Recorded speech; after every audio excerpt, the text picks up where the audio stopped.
అందరికీ ఒక విషయం అండి. మన పక్క రాష్ట్రంలో తమిళనాడులో మొన్న జరిగిన ఎన్నికల్లో టీవీకే తలపతి విజయ్ పార్టీ తమిళగ వెట్రి కజగం అనే పార్టీ 108 స్థానాలను గెలవడం జరిగింది. అలాగే డిఎంకే 59 స్థానాలు, అన్నా డిఎంకే 47 స్థానాలు, ఇతరులు 20 స్థానాలను గెలవడం జరిగింది. మొత్తం 234 అసెంబ్లీ స్థానాలు ఉన్న తమిళనాడులో మ్యాజిక్ ఫిగర్ 118 సీట్లు అసెంబ్లీ స్థానాలు వస్తే కానీ గవర్నమెంట్ని ఫామ్ చేయలేరు. దానికి 11 స్థానాల దూరంగా విజయ్ ఆగిపోయాడు. ఇప్పుడు అందరి ముందు మెదులుతున్న ప్రశ్న, అలాగే మనకి డైలీ న్యూస్ ఛానల్స్ రన్ చేస్తున్నది ఏంటంటే, ఆ 11 మంది నుంచి ఏ పార్టీలోంచి విజయ్ కొంటాడు. ఇది కొంటాడు కాదు, అంతమంది అంత తలలు పట్టుకోవాల్సిన అంత విషయం కూడా దీంట్లో ఏమీ లేదు. చాలా సింపుల్ ఆన్సర్ అండి. రేపు పొద్దున ఫ్లోర్ టెస్ట్ ఒకటి జరుగుతుంది. ఫ్లోర్ టెస్ట్ జరిగినప్పుడు ఒక టెంపరీగా ఒక స్పీకర్ని ఎన్నుకుంటారు. గెలిచిన అందరు ఎమ్మెల్యేలు చేత కూడా స్పీకర్ గారు ప్రమాణ స్వీకారాలు చేయిస్తారు. అది చేయించిన తర్వాత స్పీకర్గా ఎవరు కావాలి అనేది ఎన్నుకుంటారు. ఎన్నుకున్న తర్వాత ఆ రాష్ట్రంలో అత్యధిక స్థానాలు గెలిచినటువంటి పార్టీని, గవర్నమెంట్ని ఫామ్ చేయమని గవర్నర్ గారు ఆహ్వానించడం జరుగుతుంది. అత్యధిక స్థానాలు గెలిచిన పార్టీ విజయ్ కాబట్టి విజయ్ని పిలుస్తారు.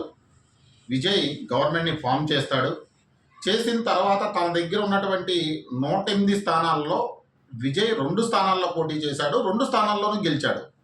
కానీ 2 స్థానాల్లో అక్కడ ఉండకూడదు కాబట్టి ఏదో ఒక స్థానంలో విజయ్ రాజీనామా చేయవలసి ఉంటుంది. విజయ్ రాజీనామా చేస్తాడు ఒక స్థానానికి.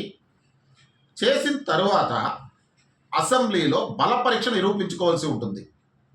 ఆ బల పరీక్ష నిరూపించుకునే సమయంలో డిఎంకే కానీ అన్నా డిఎంకే పార్టీలు కానీ తమ శాసనసభ సభ్యులకి విప్ జారీ చేస్తాయి.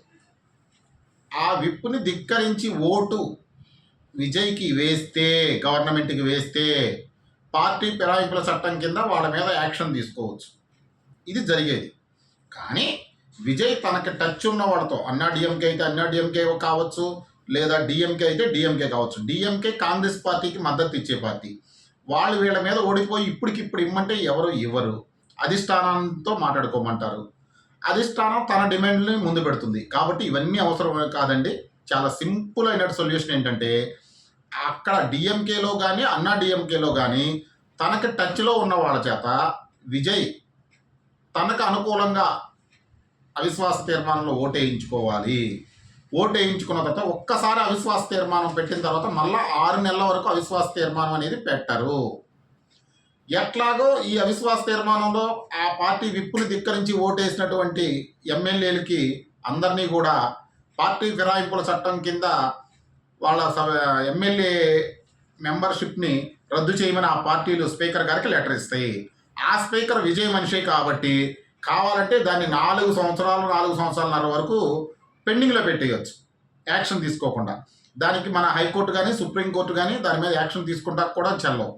ఎందుకంటే శాసనసభలో ఫైనల్ నిర్ణయం ఆ శాసనసభ స్పీకర్ది మాత్రమే. ఆ విషయాల్లో కోర్టులు జోక్యం చేసుకోకూడదు, చేసుకోవు కూడా. అది న్యాయస్థానం ఉందా లేదా శాసనసభ అనేది ఇంతవరకు తేలలేదు. కొన్ని స్టేట్స్లో జరిగినటువంటి గొడవల్లో అది తేలాల్సి ఉంది. ప్రస్తుతానికైతే స్పీకర్ నిర్ణయమే ఫైనల్ నిర్ణయం. ఒకటి. రెండోది, ఎవరైతే విజయ్కి ఓటేశారో వాళ్ళందరి చేత విజయ్ కూడా ప్రతి రాష్ట్రంలో చేస్తున్న, అందరూ ఆచరిస్తున్న ఆ సాంప్రదాయానికి స్వస్తి పలికి జెంటిల్మెన్ లాగా ఒక 22 మంది శాసనసభ్యుల చేత ఓటు తనకు అనుకూలంగా వేయించుకున్న తర్వాత ఆ 22 మంది సభ్యులు అంటే ఒకటి విజయ్కి 2 స్థానాలు ఉన్నాయి కాబట్టి విజయ్ ఆల్రెడీ రాజీనామా చేస్తాడు కాబట్టి ఇంకొక 21 మంది శాసనసభ్యుల చేత వాళ్ళు ఏ సింబల్ మీద అయితే గెలిచారో ఆ పార్టీకి, ఆ పదవికి రాజీనామా చేయించి 6 నెలల్లో ఎలక్షన్ పెట్టవచ్చు. ఎలక్షన్ పెట్టి తను పార్టీ సింబల్ మీద, విజిల్ గుర్తు మీద వాళ్ళని గెలిపించుకోవచ్చు. అప్పుడు వాళ్ళకి చాలా బాగుంటుంది, వీళ్ళకి బాగుంటుంది. అంతేగాని వేరే పార్టీ సింబల్ మీద గెలిచి డబ్బులకు అమ్ముడు పోయారనే నింద వాళ్ళ మీద వేసుకుని ఇంకో పార్టీలోకి వెళ్ళడం ఇది సమంజసం కాదు. ఈ ట్రిక్ను ఉపయోగించి విజయ్ ఈ సమస్య నుంచి చాలా తేలిగ్గా బయటపడిపోతాడు. ఓ న్యూస్ ఛానల్స్ కొట్టుకున్నట్టు విశ్లేషణలు చేస్తున్నట్టు దీంట్లో పెద్ద విషయం అయితే ఏమి లేదు. 6 100 106 విజయ్ చాలా తేలిగ్గా ప్రమాణ స్వీకారం చేస్తాడు. ఈ గండం నుంచి గట్టెక్కుతాడు. Thank you.